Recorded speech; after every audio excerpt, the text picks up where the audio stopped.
Have you ever seen drilling a borewell? Yeah, most of us would have seen. Everybody in the surrounding will be curiously waiting to see the water pierce out of the ground. But why is it so?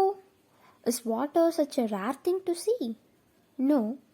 But have you ever wondered how does people find a particular point in a vast area of land which holds water in the underground? How do they find water tracks which are even below 500 feet, even 1000 feet below the ground? Even I have wondered and thought about that many times. So, I would like to take this chance to open up the secret behind water divining. I am going to interview Mr. Selvakumar, water diviner, who is on this field around 20 years now.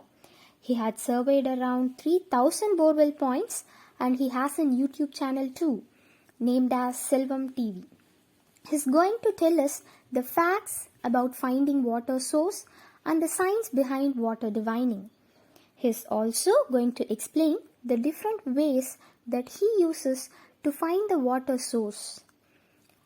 He uses traditional as well as scientific methods of groundwater survey.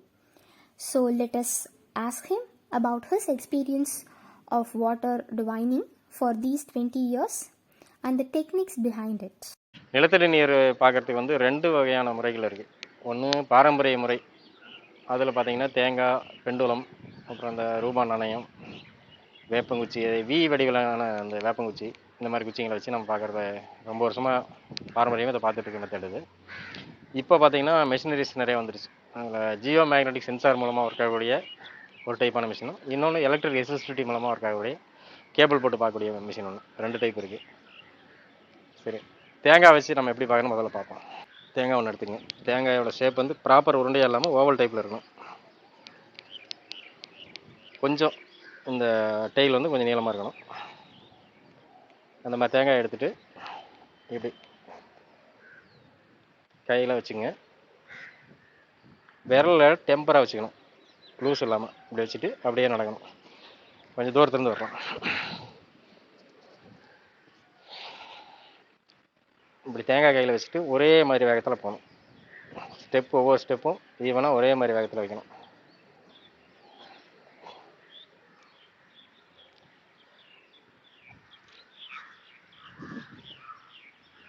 இப்படி தூக்கிச்சா, இந்த இடத்துல தண்ணி இருக்கு, பின்னாடி வரும்.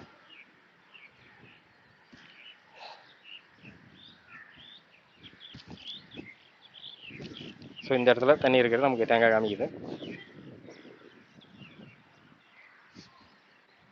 மீன் திரும்ப வருவோம்.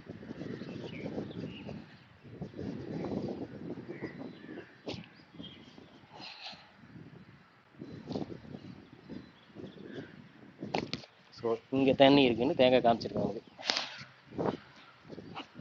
சரி, மிஷின் காமிக்குதான்னு பார்ப்போம். இந்த மிஷின் வந்து ஜியோ மேக்னெட்டிக் சென்சார் மூலமாக ஒர்க் ஆகக்கூடியது. இது ஆன் பண்ணிக்கலாம். இது ஜியோ லொக்கேட்டர்னு சொல்கிறது.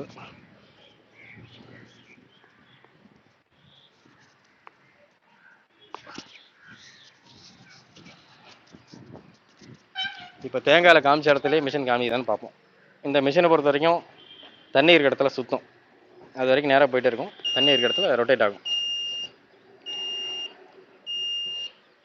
நம்ம எப்படி தேங்காய் வச்சு போனோமோ அதே ரூட்டில் தான் போகிறோம். தண்ணி எங்கே இருக்கோ அந்த இடத்துல இதை சுற்றுதான்னு பார்ப்போம். இங்கேயே சுற்ற ஆரம்பிச்சிச்சு அப்படின்னா அந்த ராக்கோட டவுன் ட்ரெண்ட் ஸ்டார்ட் ஆயிடுச்சுன்னு இருக்கும். ராக் வந்து கீழே இறங்க ஆரம்பிச்சிருக்குன்னு இருக்கும். ஸோ அங்கேருந்து இப்போ அது முடிகிற வரைக்கும் சுற்றிட்டு இருக்கோம். இங்கே முடியுது.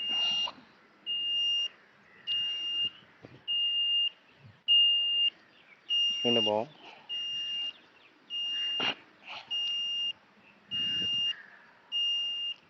கரெக்டாக தேங்காய் எங்கே தூக்கிச்சு அதே இடத்துல ரொட்டேட் ஆகுது. இது வந்து ஜியோ மேக்னெட்டிக் சென்சாரு பாறையோட சரிவுகளை வச்சு இந்த மேக்னெட்டிக் வேவ்ஸ் டிஸ்டர்ப் ஆகிற வச்சு ஒர்க் ஆகுது. தேங்காய் எப்படி ஒர்க் ஆகுதுன்னா, தேங்காய் வந்து கிராவிட்டி ஃபோர்ஸோட வேவ் லென்த் எங்கே மாறுதோ அந்த இடத்துல தேங்காய் மேலே தூக்கும். கிராவிட்டி ஃபோர்ஸினுடைய வேவ் லென்த் பார்த்தீங்கன்னா பாறையில் ஒரு மாதிரியும் தண்ணியில் ஒரு மாதிரியும் ஒவ்வொரு இடத்துக்கும் ஒரு மாதிரி டிஃபர் ஆகும். ஸோ நம்ம பாறையிலே தண்ணி இல்லாத இடத்துலேருந்து போயிட்டே இருக்கும்போது எங்கே வந்து தண்ணி இருக்கோ, தண்ணி இருக்கிற இடத்துல வேவ் லென்த் டிஃபர் ஆகுது இல்லையா, டிஃபர் ஆகும்போது தேங்காய் மேலே தூக்குது. அதுதான் அது கான்செப்ட். அதை நம்ம ஃபீல் பண்ணுறது தான் அதில் சயின்ஸ். அதுதான் கான்சன்ட்ரேஷன். அதில் வேறு ஒன்றும் மேஜிக்லாம் கிடையாது. இது கான்சன்ட்ரேஷன் மட்டும்தான். பிளட் குரூப் பேஸ் பண்ணி ஒர்க் ஆகுது அப்படின்னு சொல்லுவாங்க. அதில் ஓ பாசிட்டிவ் தான் அதிகமாக ஒர்க் ஆகுதுன்னு சொல்கிறாங்க. பட் அதை பற்றி எனக்கு அதில் நம்பிக்கை இல்லை. எனக்கு ஏ பாசிட்டிவ் தான். நியர்பை 20 இயர்ஸை பார்த்துட்ருக்கேன். பெண்டுலம் பார்த்தீங்கன்னா பூமியோட மேக்னெட்டிக் ஃபீல்டு அதை பேஸ் பண்ணி ஒர்க் ஆகுது. மேக்னெட்டிக் ஃபீல்டு வந்து பாறை உடஞ்சிருக்க இடத்துல, சரிவாக இருக்கிற இடத்துல மேக்னெட்டிக் வேவ்ஸும் டவுனாக இருக்கும். ஸோ அந்த இடத்துல வந்து அந்த எந்த சைடில் ஃப்ராக்சர் இருக்கோ அந்த சைடில் இது ஆடும். அல்லது 2 ஃப்ராக்சர் சந்திக்கிற இடத்துல சுத்தம்.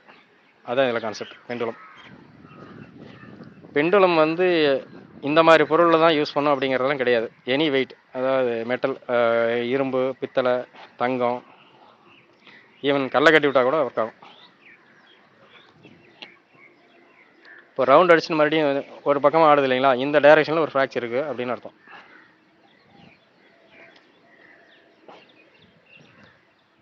அடுத்து வேறு டைரெக்ஷனில் ஃப்ராக்சர் இருந்தால் அந்த பக்கம் மறுபடியும் மாறி ஆட ஆரம்பிக்கும்.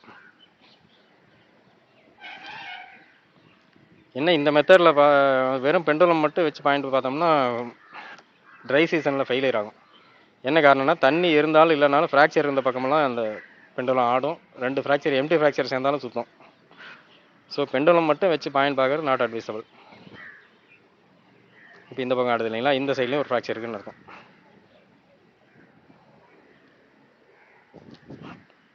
இப்போ இன்னொரு டைரக்ஷன் ஆயிடுச்சு.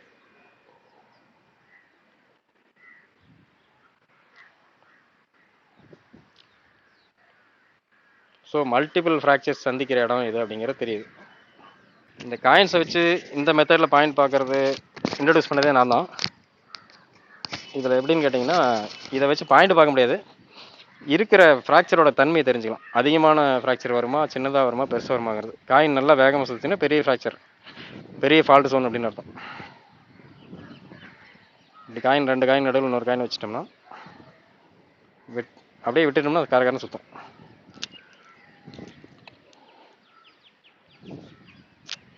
சுத்தம் தெரியுதுங்களா? இது வந்து ஒரு நல்ல ஃப்ராக்சர் உள்ள இடம் தான்.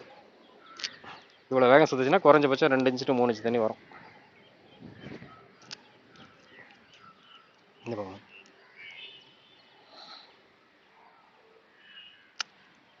இது என்ன கான்செப்டில் சுற்றுது, இதில் என்ன சயின்ஸ் இருக்குது அப்படின்னு கேட்டிங்கன்னா, ஜென்ரலாக பூமிக்கு நார்த் சவுத் போல் இருக்கு இல்லையா, மேக்னெட்டிக் போல் வந்து நார்த்லேயும் சவுத்துலேயும் இருக்கும்.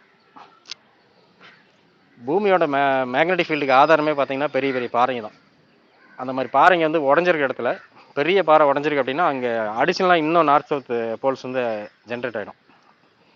ரெகுலர் நார்த் சவுத் போல் இல்லாமல் புதுசாக வந்து நார்த் சவுத் போல்ஸ் வந்து சின்ன சின்னதாக கிரியேட் ஆகும். ஸோ அந்த நார்த் சவுத் ஒரு பக்கம் இழுக்கும், ரெகுலர் நார்த் சவுத் ஒரு பக்கம் இழுக்கும். ஒன்று மாற்றி மாற்றி இழுக்கிறனால மோட்டார் எப்படி கான்செப்டில் 3 ஃபேஸும் 3 பக்கம் இழுக்கும்போது சுற்ற ஆரம்பிக்குதோ அது போல் அதே சிஸ்டம் தான் இதுவும் காயின் சுற்றுறது காரணம். ஸோ காயின் நல்லா வேகமாக சுற்றினா பெரிய ஃபால்ட் ஜோன் இருக்குன்னு அர்த்தம். இதுதான் அதோட science. I hope that this video helps you to acquaint a little bit about water divining and its techniques. The one thing that comes to my mind after making this documentary is how far and how faster humanity has evolved. That's simply amazing. Not just on the earth humanity achieved. Starting from the space rocket till the extreme bottoms of the earth, humans have stepped their foot on every field and have succeeded too. There is nothing that is left without human acquaintance. We should be proud of this. We have developed a lot. We have evolved a lot. But besides all these achievements and evolvements, the one question that everybody should ask to his or own self is, in what way am I going to use my knowledge, whether in the path of progress or distraction? So think before you act. Decide your path.